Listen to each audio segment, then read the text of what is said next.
Welcome to the Caribbean Parenting Digital Show. This talk show is presented each week by host Alina and features guests from our Caribbean islands right here on this channel. As we discuss family finances, proverbial principles, child guidance, and academics at home, guests join in weekly to have conversations that give helpful tips about how to be a better parent. Like, subscribe, follow, and share as you tune in each week for new episodes of the Caribbean Parenting Digital Show. Hi, good day, and welcome to another episode of Caribbean Parenting, where we get together and have helpful conversations about how parents can become better at just that, being parents. And once again, I am Alina and excited to be here as we introduce to you the Caribbean Parenting Digital Community, the whole idea of relationship money goals. Now, you might be asking yourself, what on earth are we talking about relationship money goals? Well, here's the thing. Unless you're single and really living alone and don't have any immediate prospects, you're in collaboration with someone, whether it's a spouse, your partner that you live with, your husband, your wife, or whatever type of relationship that you're in where finances are shared.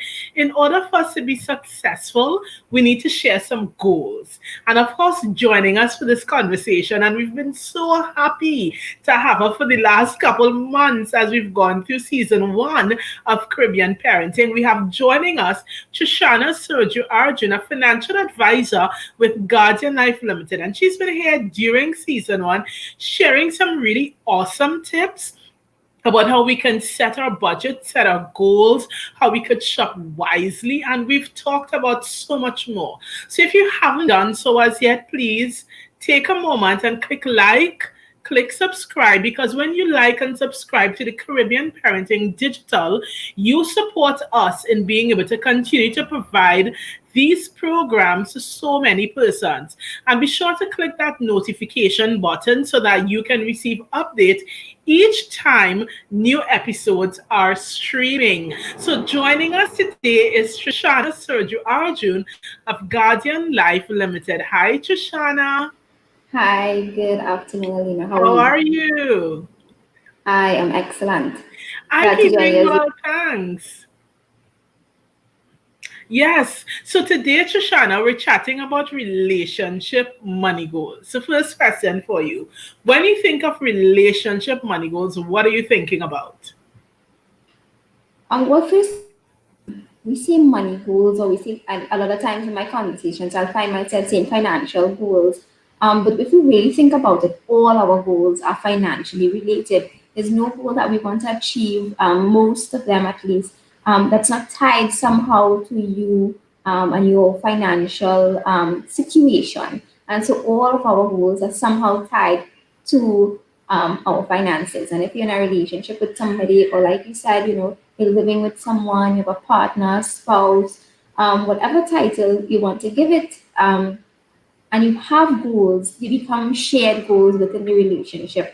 And so the relationship money goals, as we say, really and truly refer to those things that we want to achieve as a couple. So a lot of times my clients will talk about wanting to achieve a home together, wanting to educate the children, to preparing for their university studies, or simple things, having a savings account or an emergency fund set up. So those are all financial goals, but they're also life goals that, in each relationship, it will be different, and we want to achieve them. I'm glad you mentioned those examples, because I wanted to ask you.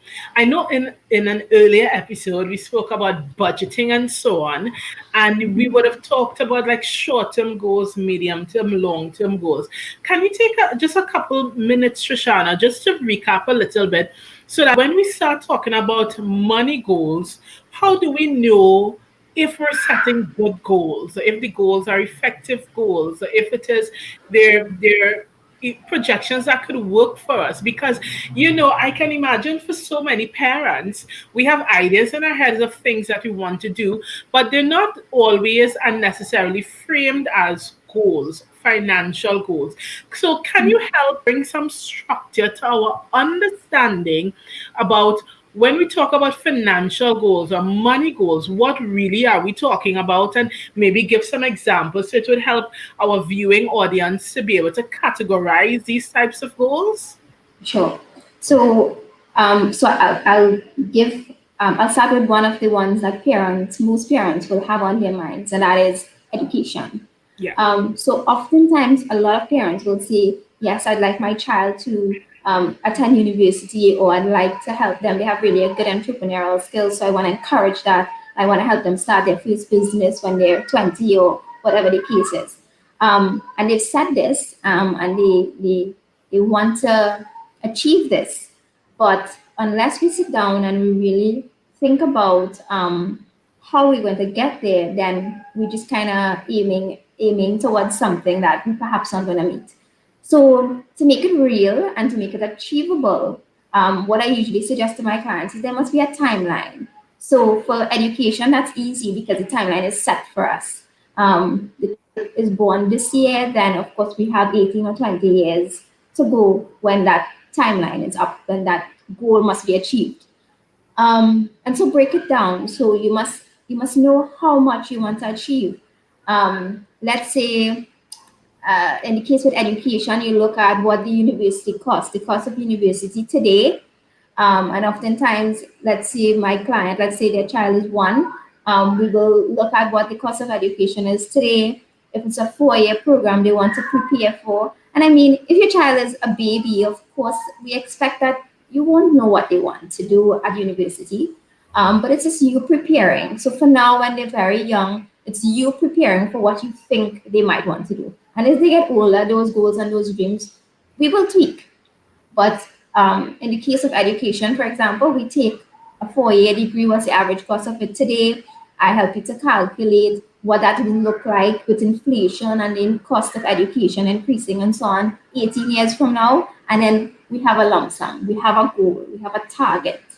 And then, of You know course, we what break comes that to down. Yeah, you know what comes to mind, Trishana?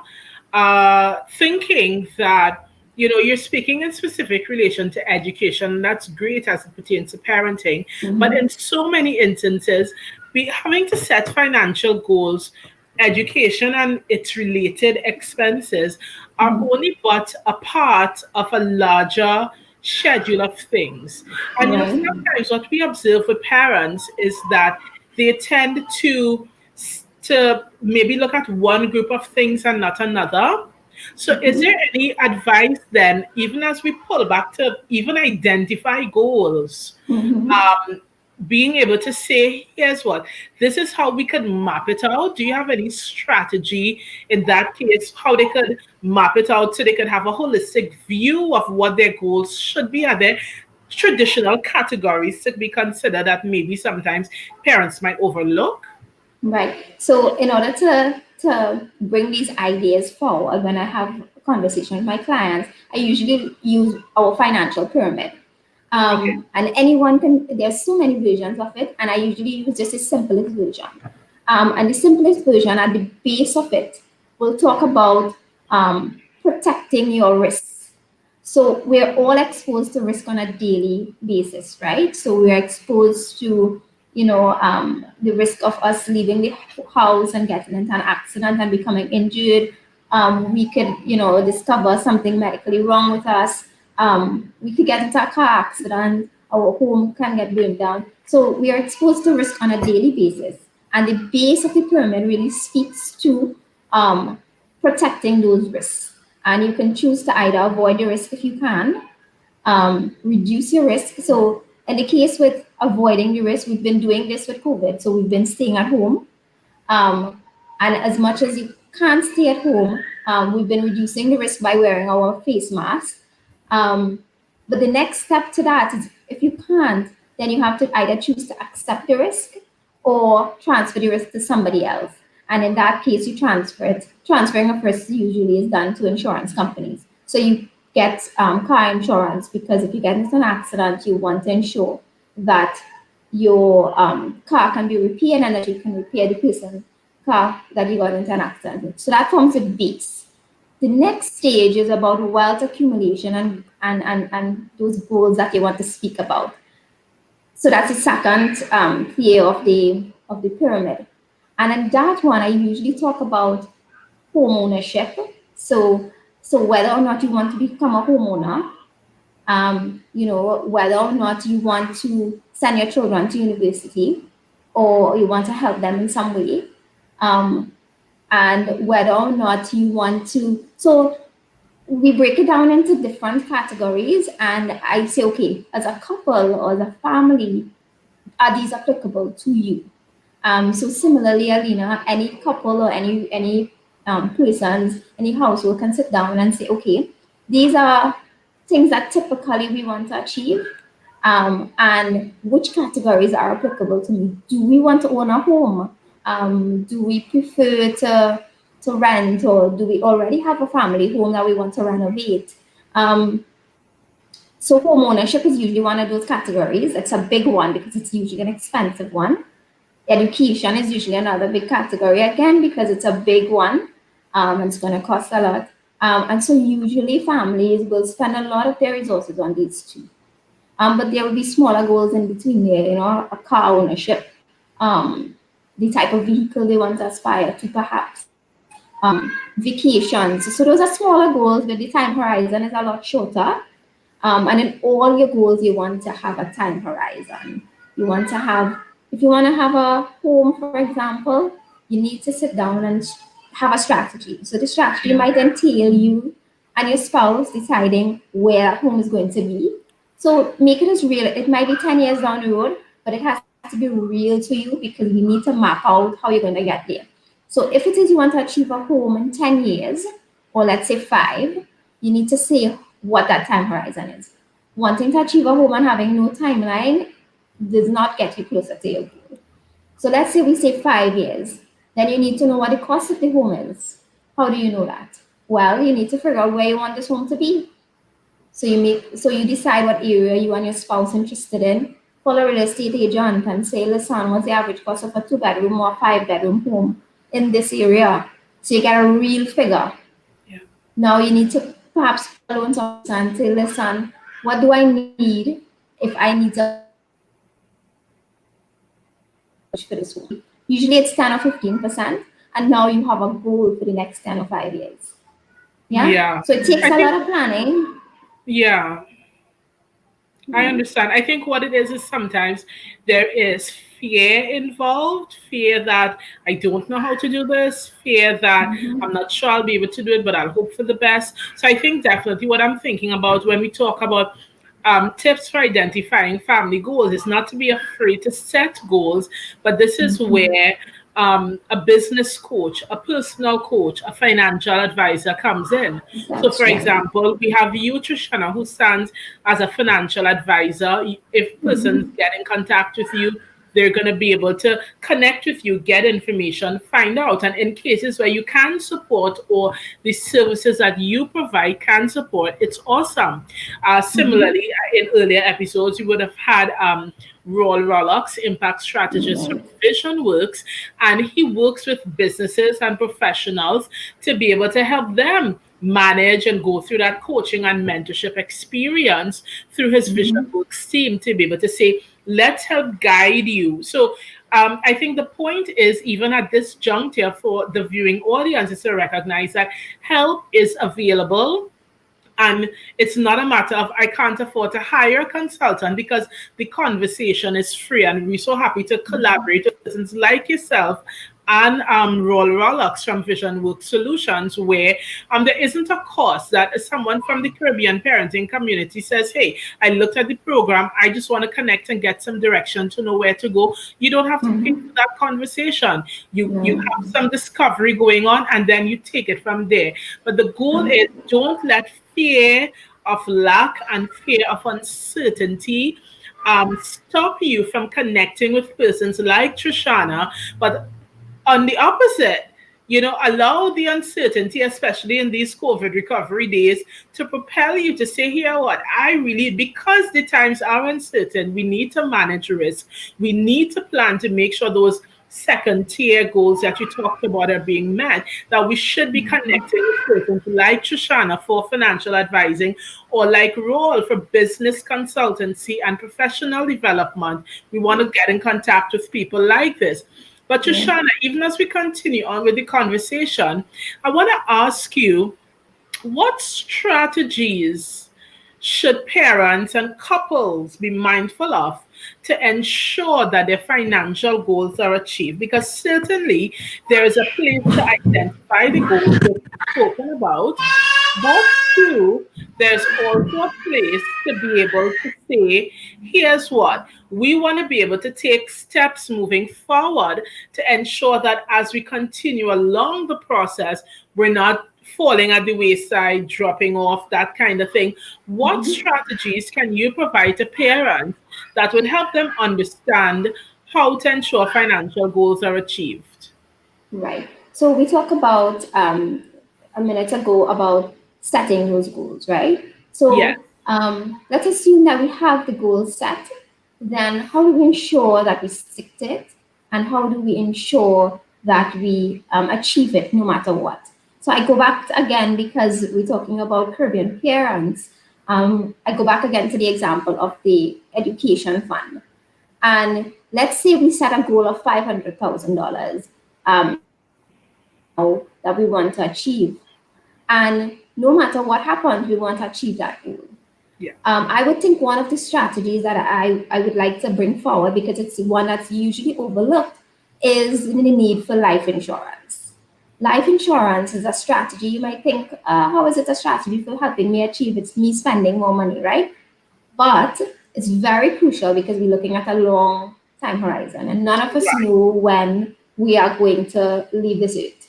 So we need okay, to prepare for education as if we're gonna be here and we're gonna see them graduate, and we're gonna, be the proud parents and the crowd cheering and whatever. We want to plan as if that is the scenario. So we want to have those savings accounts set up and those investments done.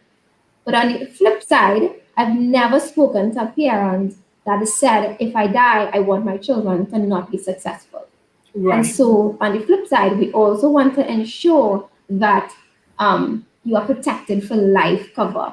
And no matter, so God forbid one of the parents or the partners in the relationship were to die, yeah, that goal is not hurt in any way. And we do it for all goals. So, home ownership is a similar thing. You would want to protect your partner and your children if there are children involved, by getting some life cover, because you want to own the home, but do you only want to own the home for your children or your partner if you're there? Or would you like them to also have that opportunity whether you are not there?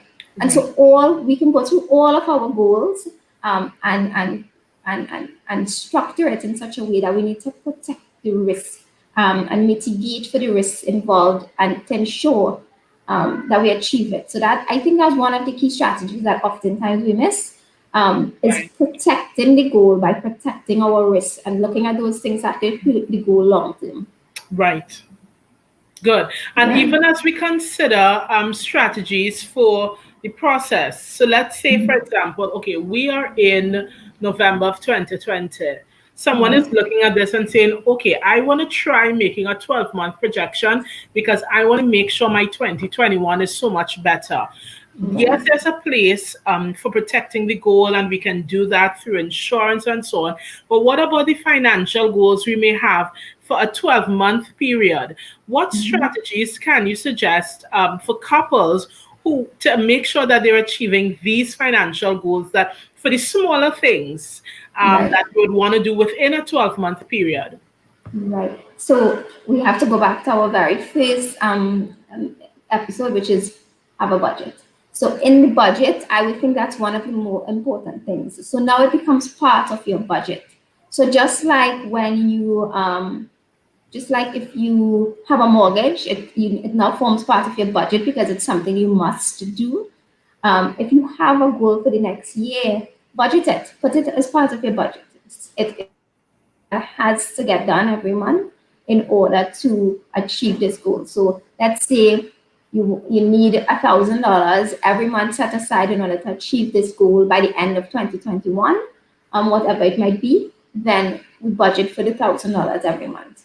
And keep in mind, I know in our previous budgets, we didn't really talk about whether, I can't remember if we spoke about it, but as a couple or in a relationship, when you're doing a budget, consider both spouses' income, because we're looking at a household budget, and so we want to consider all possible sources of income in order to achieve our shared goals.